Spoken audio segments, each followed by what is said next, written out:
আমরা এখন দাঁড়িয়ে রয়েছি চাঁদবাড়ি গ্রাউন্ডে, সিউড়ির চাঁদবাড়ি মাঠ, পুলিশ প্যারেড গ্রাউন্ডও এটাকে বলা হয়।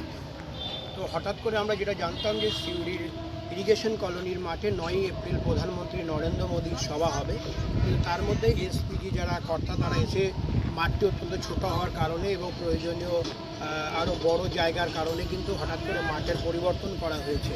এবং এই মুহূর্তে আমরা রয়েছি সিউড়ির চাঁদমারি বা পুলিশ প্যারেড গ্রাউন্ডে। সেখানে আমরা ইতিমধ্যে দেখতে পাচ্ছি যে এখানে কিন্তু ইতিমধ্যে নতুন করে আবার প্রধানমন্ত্রীর যে অনুষ্ঠান স্থল অর্থাৎ সভামঞ্চ সাজানোর কিন্তু কাজ শুরু হয়ে গেছে। ইতিমধ্যেই কিন্তু যে হ্যাঙ্গার প্যান্ডেল তার কিন্তু পরিকাঠামো তৈরি কাজ আবারও নতুন করে শুরু হয়ে গেল।